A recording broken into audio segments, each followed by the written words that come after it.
Welcome to the Operation Game Night podcast. We are back and better than ever. And boy, it is hotter than ever here in Alabama. It was 87% humidity and about 85 degrees by 8 o'clock this morning. Oh, and I was dripping. It was gross. Speaking of drip, he's got his drip on. He's the bad boy of Board Games Media. He's got his 5 million on. He's Jared Erickson. How you doing, Jared? Whatty. Thank you for that just elegant intro. I appreciate it. I will say we are missing our third leg of this rusty stool, and he would be so mad. We're starting a little bit late.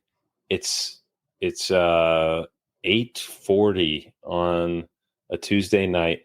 You know that old man, he's in bed by, I don't know, 7:20. I don't know. He doesn't do much after the sun. I mean, the sun stays up late in the summer. I don't know. What do they do in Pennsylvania these days? I don't know. The only thing he does after dark is play board games. That's it. That's the only permissible activity. Everything else is off the table. Yeah. But you're right. He's probably in bed. The way I picture Clay going to bed is like Ebenezer Scrooge, and he's like in his long nightgown with like the long cap, and he carries a candle around his house. Is that true? Exactly. Yeah. You guys have probably had a sleepover or two. Yeah. I mean, he's actually gotten even more Scroogier as he's grown in age. So, and yes, we had a sleepover or two. That's true. But I mean, let's get down to business. What are we talking about today? There is a large convention going on this weekend. Little thing called Gen Con. Are you familiar with what Gen Con is? So, to be completely transparent to the board game community here, I found out about Gen Con about 18 hours ago when all of a sudden all the influencers that I follow on social media were talking about Gen Con. And lo and behold, Travis messages and like, yo, we're going to talk about Gen Con. And I'm like, whoa, interesting, because all the people that I follow on social media started chirping about Gen Con. And then I found out it's in Indianapolis. Is it always? It is in Indianapolis. It's probably the largest board game convention in America, right? Really? You've got like Spiel Essen that goes on in Germany. That's like the European one. That. Gen Con is the American Essen Spiel. Okay. And so, it's a huge convention. The Indianapolis Convention Center is packed to the gills with publishers and developers and interviews and panels and fans of board games galore.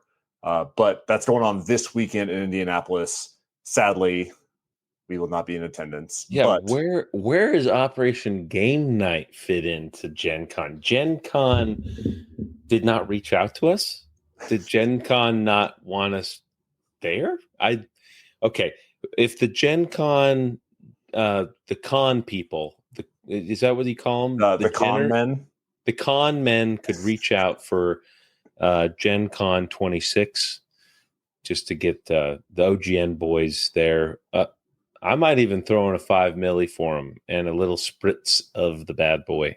So, I've really enjoyed digging in these last, honestly, like 18 hours looking at what all Gen Con entails. I'm like, oh my gosh, this is exciting.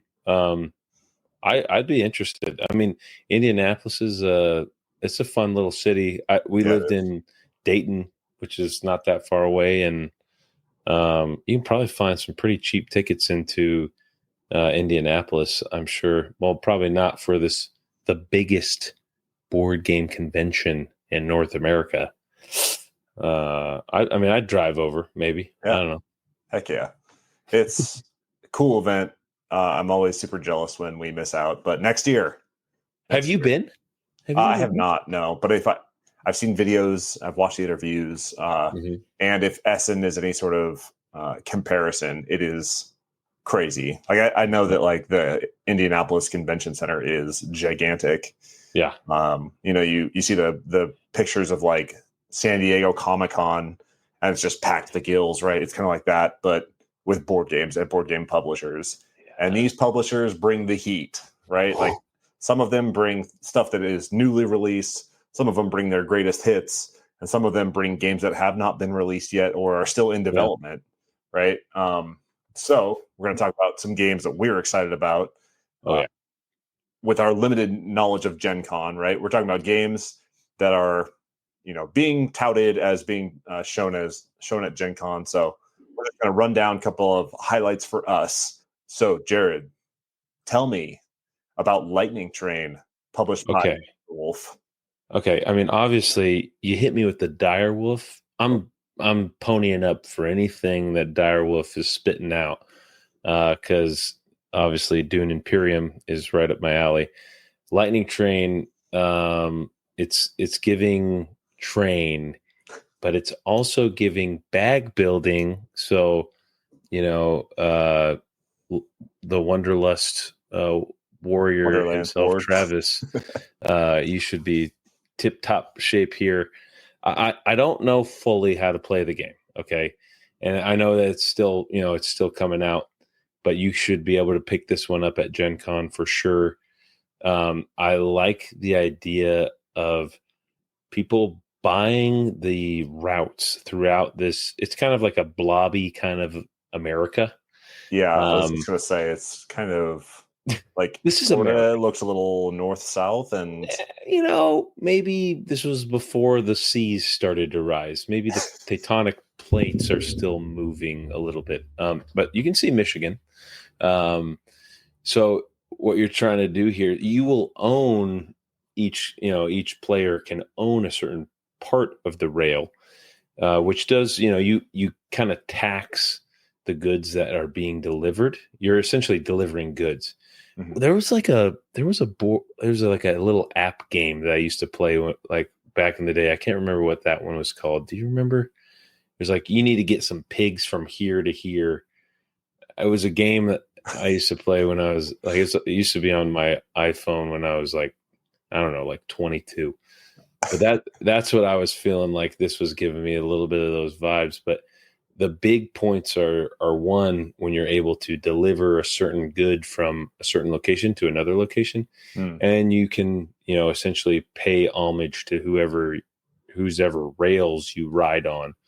But throughout the game, you can essentially grow your bag and invest in better little chits to put into your bag, and maybe you invest in certain chits that let you put down those rails and own, kind of be like your own little railroad tycoon type guy. Yeah, I'm not super familiar with this one, but designer is Paul Denon. He's got some bangers. And it's basically like train game meets bag building, and I am all for bag building. And I love to draw some chips out of bags. I don't know a whole lot about this, but just looking through it, I'm excited to learn more. That's pretty cool. Yeah. And train games are like a weird blind spot for me game wise, right? Like we have had some people on the podcast that are big into train games, big into the 4X games. And that's just like something that I have never really been into. Like I've barely played Ticket to Ride, and that's like baby's first train game. So the YouTube that I watched today about it was like, it's not Ticket to Ride, and it's not the 18X boys. It's like kind of in the middle, smashed up with Quacks of Quedlinburg here, with your bag builder.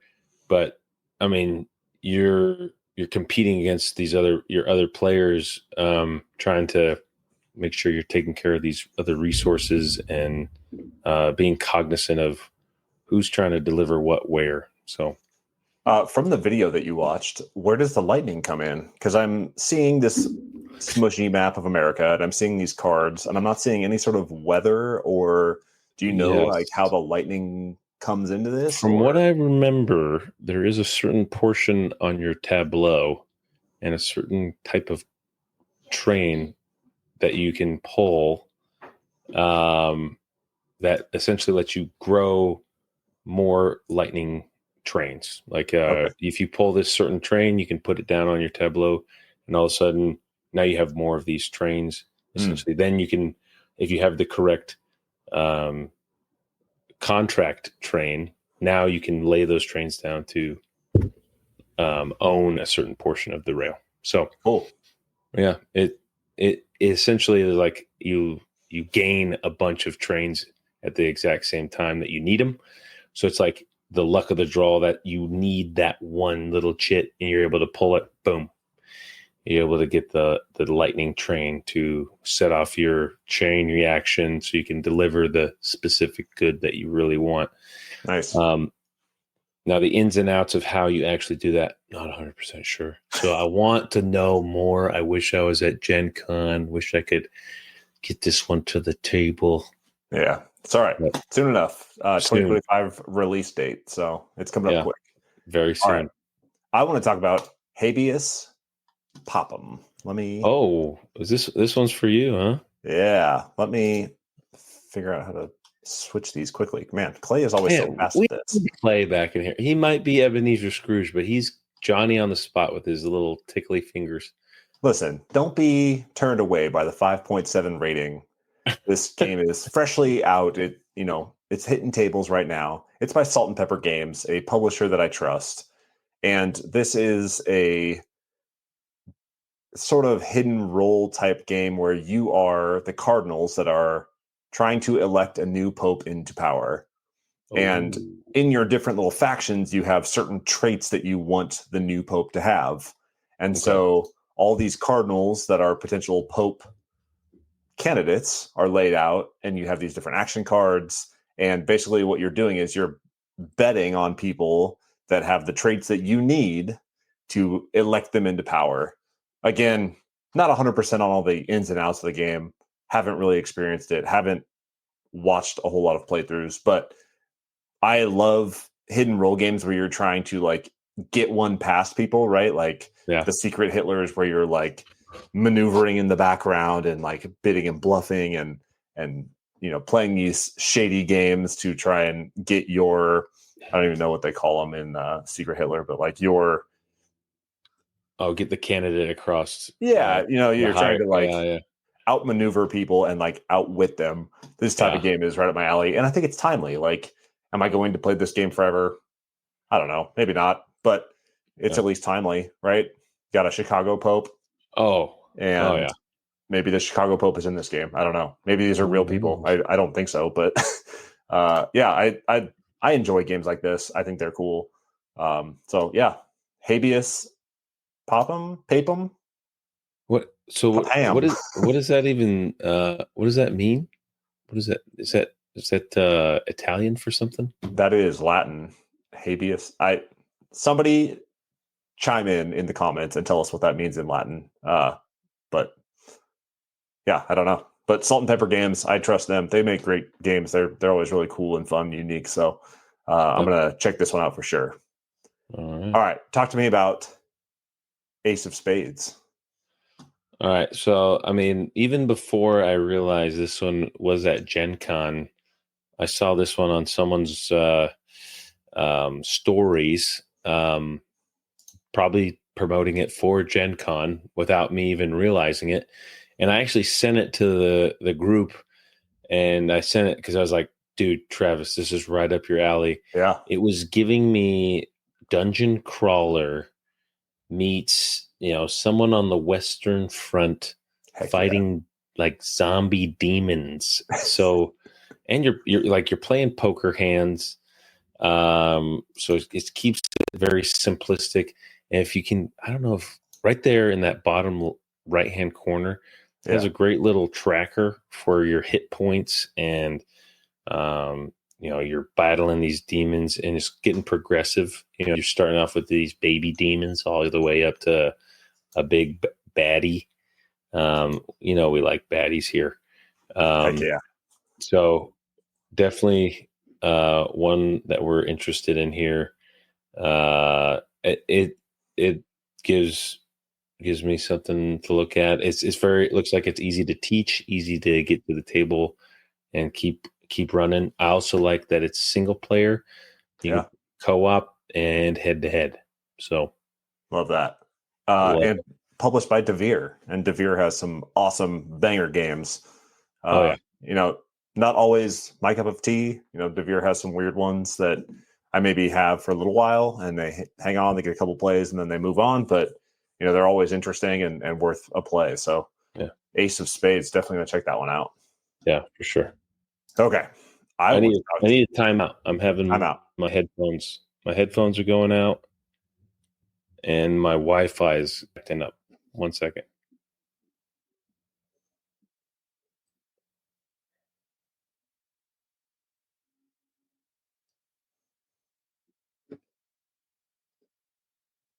You still got me?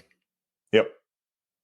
Okay. Yeah. In the middle of that, it started playing the sound from the speaker, which then that probably comes back out on your.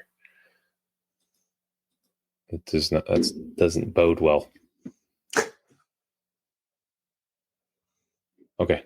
Yeah. It's not like my headphones went dead. They just decided to stop doing it. And then the Wi-Fi switched to something like something dumb. Okay. Okay. Sorry. I want to talk to you. I've been kind of a chip theory boy lately. Oh, about their new yes. design, Wroth. Okay. Oh. Wroth is a area control game by Chip Theory that is so vibrant and cool. The artwork, the art design is amazing. Yes. This like neoprene mat, you're fighting for area control over these different sectors, and you're doing that by moving around, doing combat. You play as these different factions that have different abilities. I'm into all of this, right? This is right up my alley. Here's a sad thing. This game came to GameFound, I believe, and I backed it. This is going out to backers right now. My copy went to Germany. Uh-oh. Yeah, so it is floating out there in the ether. If you have my copy of Wroth, I'm going to find you because I'm really itching to play this one. I've been Was it big on Chip delivered? Theory. I'm assuming so, but it goes to those like weird distribution centers like for overseas mail. Yeah. And yeah, so it's out there in the ether somewhere. And I've been working with Chip Theory to help get my copy of Wroth because I'm really wanting to play this. I think it's really cool. Yeah. I'm big on Chip Theory lately, and I'm really sad that it went it went elsewhere. So yeah, working on that one now. But yeah, you're chucking dice to do combat. You are moving around this tight little map, trying to control areas and combat the other players. So yeah, definitely into this one. There are also solo and co-op modes to this one as well. So Nice. Chip Theory knows how to do this well, where you can get a lot of bang for your buck out of these boxes. And Wroth is no different. So I'm excited to get this one played. Wroth. That's going to get a sustainability medal from the OGN boys here. Well, it's sustainable in that you probably will play it for a long time, but sustainability in terms of production, like they use so much plastic in those chips and like their designs, their neoprene mats are like rubber. This game is going to live a long time and get a lot of plays out of it, whether I hand it off to others or keep it around forever. But yeah, they certainly are not the most environmentally friendly publisher out there. Okay. I want to talk to you about some other ones. You got any other ones that you want to shout out? I mean, unfortunately, those are the only ones I'm prepared to speak on. But That's I'm okay. ready to receive as many as you'll send my way. You heard about a little game called Distilled? No way. Distilled has an expansion for cocktails. Yes. Excited about that one. We any love mojitos Distilled. In the house? I'm sure that there is. There looks like a Tom Collins and a Moscow Mule. Little daiquiri on the side. Okay. Yeah. Love me some Distilled. Super eager to see how this changes the play. And I had completely forgotten that this was a thing until I was talking with Amanda from Empty Nest Board Mama. And she had just gotten Distilled played in preparation for one of her friends going to Gen Con. And she brought this up, and I was like, oh my God, I completely forgot this was a thing. I'm excited for the cocktails expansion. I love Distilled. I hope that they put the cocktails expansion into BGA eventually. So yeah, I'm excited to see this one. Nice. Do you know how it modifies or changes the base game? Honestly, I'm not sure. But I love the base game enough where I think I'm going to at least try it out, right? Oh man, I don't even know how big this box is. We need to get another game of Distilled going. I don't think I've played it in like a year. The last time I played was with you guys when we all hopped on BGA and did it. So yeah, definitely need to get this running again. We could potentially put that on put a pin in it maybe for a late night BGA live with the Discord team. I don't know. I would love that. Or however we're gonna do that. I don't know. I would love restructuring on OGN. We are chaotic and we love it here. Yeah, it is par for the course over here at OGN. We are flying by the seat of our pants. That's okay. All right, let me talk to you about some other games that I'm excited about. I'm ready. I want to talk to you about Big Sur. Big Sur, published by 25th Century Games. You're a big California boy. Yeah, this is like my area of California too. Big Sur is just north of Monterey. It's that stretch between like Monterey Bay and San Francisco. And you are cruising the PCH, the Pacific Coast Highway, exploring all the hot spots. And I love this. Okay. It's the same reason I love parks, right? Like, love the outdoors, love nature, love to be reminded of these great places that I go to. And Big Sur is like kind of right in my backyard. And they have some of the, like, Monterey Bay is right there in the middle, and some of the places that I grew up going to. So excited for Big Sur.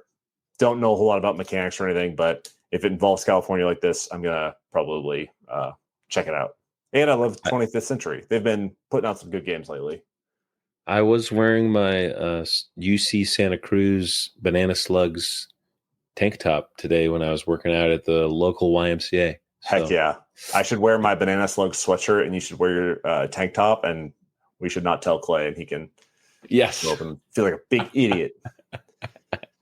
Hey, I mean, the last time we did a duo, we got some pretty big movement, right? Oh yeah, the AI podcast we did. That's right. So yeah, expect our AI generated games. That was great. Yeah, expect big waves here for Gen Con and Big Sur here. Heck yeah. All right. Let me go through a couple other ones.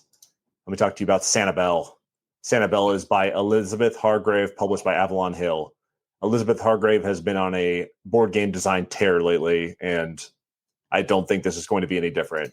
This is a game about walking on the beach with loved ones and collecting shells. Okay. Your little footprints, super cute. You are walking down the beach, and the shells are kind of lined up towards the surf, towards the break. Mm-hmm. And in these different sections, you can decide to peel off at any point and go dive down towards the shore and grab shells, right? You're trying to collect sets. You're trying to make these different patterns. There's like little shark teeth and small shells and big shells.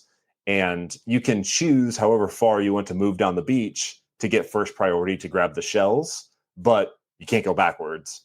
And people that go deeper down to collect shells fall behind those that are moving forward.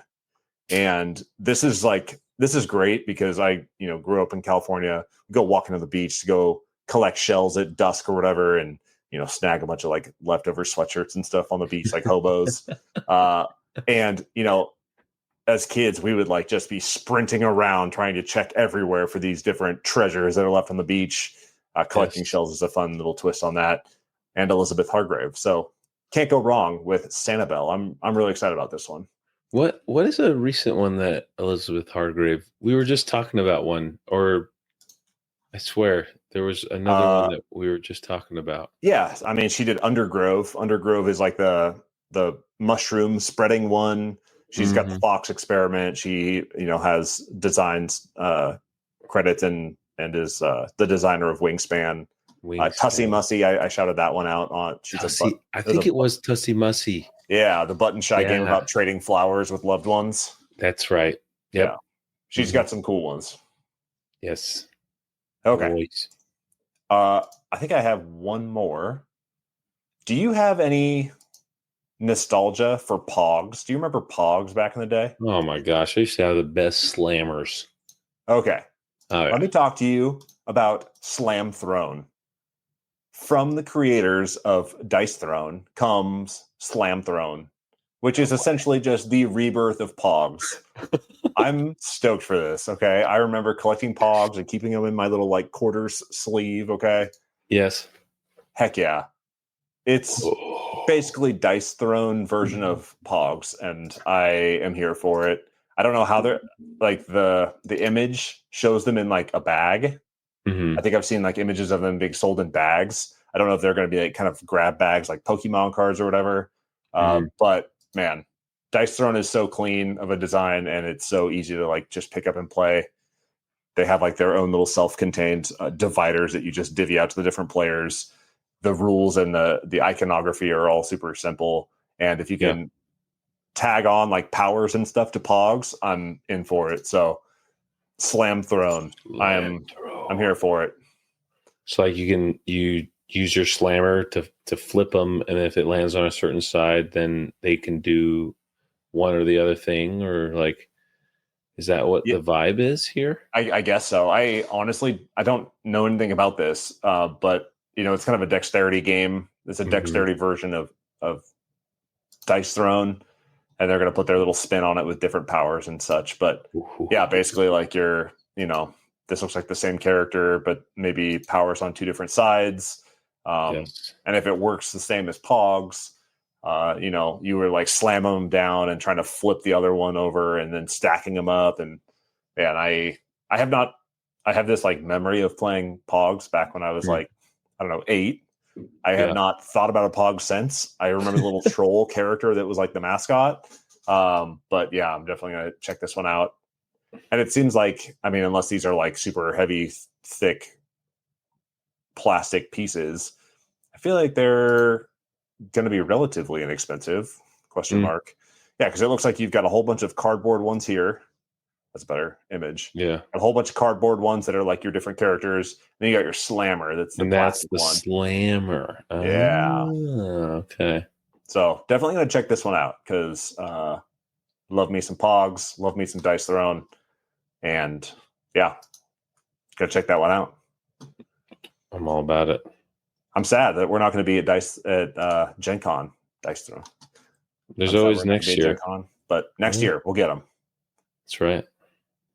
All right. I mean, we're going to try and do, a little bit of World Series of Board Gaming. You can't do too many conventions or events in one year. You'll get tired. You'll get worn out.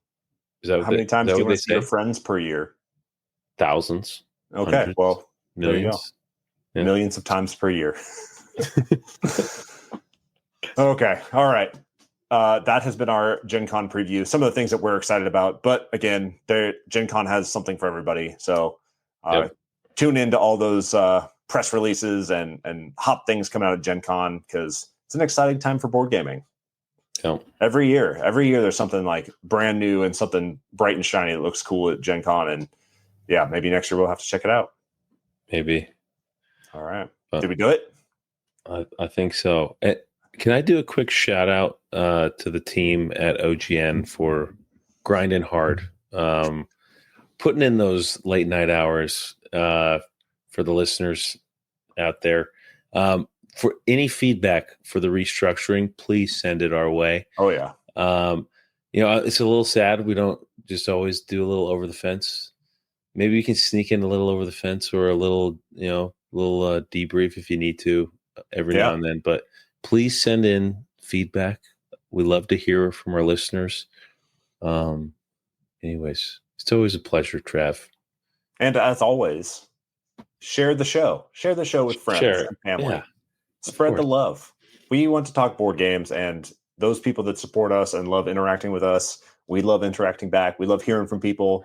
So just like, and if you go to Gen Con and play these games, let us know if they really were as slamming awesome as they sounded. So heck yeah. Awesome. Yeah. Great conversation. I have been Travis. He has been Jared, and we are out.